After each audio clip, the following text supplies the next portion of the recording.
లోకేష్, ఇప్పుడు నేను థర్డ్ గ్రేడా లేకపోతే ఫిఫ్త్ గ్రేడా అనేది పాయింట్ కాదు. ఇప్పుడు నా క్వశ్చన్ ఏంటంటే, ఇప్పుడు నేను ఫ్రమ్ నోవేర్ ఐ కేమ్, ఎక్కడో మా ఫాదర్ చిన్న జాబ్ చేశారు, అక్కడి నుంచి నేను నా అటెంప్ట్ చేసి ఏదో డైరెక్షన్ అన్ని చేసి నేను హిట్లు తీసాను, ఫ్లాప్లు తీసాను, సూపర్ ఫ్లాప్లు తీసాను. ఓకే, బట్ నేనే తీసాను. అది నాకున్న అకంప్లిష్మెంట్ అని అంటాను నేను. మీరేమో you happen to be born to a big leader, Chandrababu Naidu పెద్ద లీడర్ కి పుట్టారు. అది తప్పిస్తే అదేంటి, మిమ్మల్ని కనాలని అనుకోవాలి ఆయన, మీరు పుట్టారు. That is called a biological accident birth అనేది. ఆ బయాలజికల్ యాక్సిడెంట్ లో మీరు ఒక దానిలోకి వచ్చిన తర్వాత భూమి మీదకి, ఇంతవరకు కంపారిటివ్ గా నేను చేసిన అకంప్లిష్మెంట్స్, మీరు చేసిన అకంప్లిష్మెంట్స్ పక్కన ఒక లిస్ట్ చేసుకుని చూడండి. ఆ విధంగా అప్పుడు అలా చేసి నేను థర్డ్ గ్రేడ్ అంటే, మీరు ఏ గ్రేడ్ అనేది I'm not sure, I can say, but I don't want to say anything about that. Me father అనే ఒక ఈక్వేషన్ పక్కన పెట్టేస్తే, మీకుగా మీరు ఏం చేశారో అరవటం తప్పిస్తే అనేది నాకైతే రీచ్ అవ్వాలి ఇంతవరకు. ఇప్పుడు మీరు ఒక పొలిటికల్ లీడర్ అయినప్పుడు మీరు ఏదో పెట్టారు ర్యాలీ, చాలా మంది వస్తారు చూడటానికి.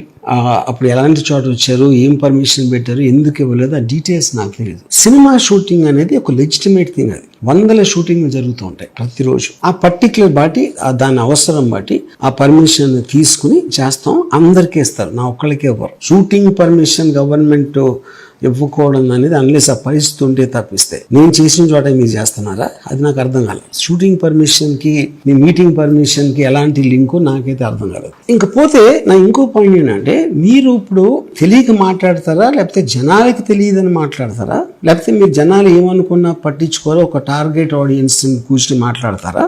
అంటే ఇక్కడ నేను చెప్పేది ఏంటంటే, ఇక్కడ టూ పాయింట్స్ అండి. మీకు ఒక పద్ధతి ప్రకారం, ఒక వ్యూహం ప్రకారం మీరు మాట్లాడితే నాకు ప్రాబ్లం లేదు. ఎందుకంటే ప్రతి ఒక్కళ్ళకి వాళ్ళ ఎజెండా ఉంటుంది, అలాగే మీకు ఉండొచ్చు.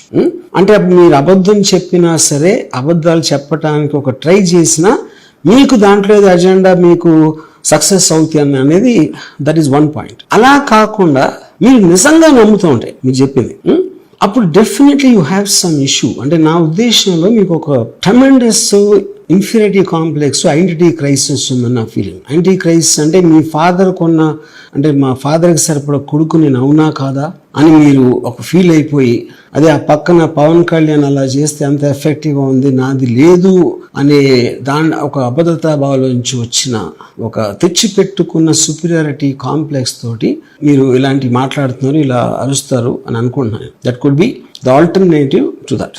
అప్పుడేంటి, మొదటిది మీరు ఎజెండా కోసం చేస్తున్నప్పుడు అది సక్సెస్ అవుతుందా అవ్వదా అనేది, అది దానికి కాన్సిక్వెన్సెస్ మీరే భరిస్తారు కాబట్టి no one really is bothered about that. కానీ ఒకవేళ మీకు న్యూరోసిస్ ప్రాబ్లం ఉంటే మాత్రం నా స్ట్రాంగ్ సజెషన్, మీరు ఒక సైకాట్రిస్ట్కి చూపించుకుంటే, I think you'll be doing a service to your family, your wife and children. ఇది ఒక్కటే నా unsolicited piece of advice from my side. Extremely sorry to disappoint. అంటే ఇప్పుడు ఏదో ఉనికిపోతున్నాను, మంచం కింద కూర్చొని ఏడుస్తున్నాను అని అందరూ what ever the media speculating, వాళ్ళందరికీ చిన్న డిసప్పాయింట్మెంట్గా ఉండొచ్చు వీడియో. ఇక్కడ పాయింట్ ఏంటంటే, I just want explain the whole concept. ఇప్పుడు నేను ఆల్మోస్ట్ ఒక 1 year బ్యాక్ ఏదో ట్వీట్స్ పెట్టాను అనే ఎలిగేషన్. ఆ ట్వీట్స్ ఎవరో మనోభావాలు దెబ్బతిన్నాయి.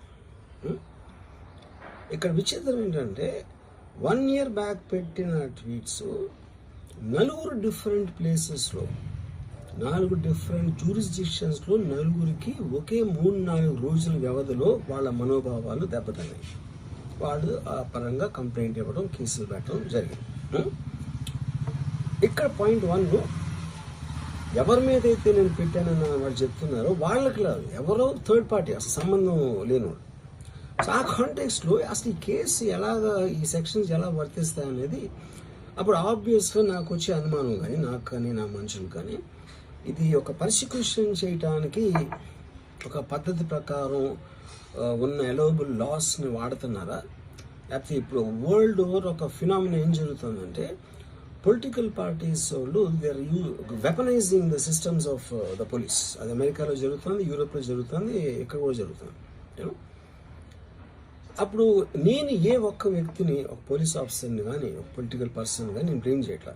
I think it happens in certain ఒక ఏమంటారు దాన్ని, ఒక వే. అది అందరూ కూడా ఎంతో కొంత అది చేయటానికి టెంప్టేషన్ ఉండొచ్చు. But eventually there is the law of the land which will take the final call. So అది that I completely agree, believe in that and I abide by that as a citizen. So ఇప్పుడు ఇక్కడ జరిగింది ఏంటి, నాకు ఒక notice వచ్చింది, నేను ఒక రిప్లై ఇచ్చాను, ఫలానా చోట ఫలానా తారీఖు నేను వస్తాను. అప్పటికి నాకు జరుగుతున్న పని ఒక ఆన్ గోయింగ్ స్కెడ్యూల్ ఉంది కాబట్టి, నాకు ఫిలిం వర్క్ ఉంది కాబట్టి అవ్వలేదు. అండ్ ఇట్ ఈస్ వేరే ప్రొడ్యూసర్ చేస్తాను, ఆ ప్రొడ్యూసర్కి నష్టం వస్తుంది కాబట్టి నేను మళ్ళీ టైం అడిగాను. ఇదేంటి కేసు, ఇదేం అర్జెంట్ కేసు అంటే 1 year తర్వాత ట్వీట్ చూసిన అతనికి 1 weekలో అన్నీ అయిపోవాలనేది ఏమన్నా మీనింగ్ ఉంటుంది అసలు దానికి? So which basically means it is being done for purposes other than the urgency of the case. ఇప్పుడు అర్జెన్సీ ఆఫ్ ద కేస్ అంటే మీరు మర్డర్లు ఇన్ని జరిగి సంవత్సరాలు తీసుకుని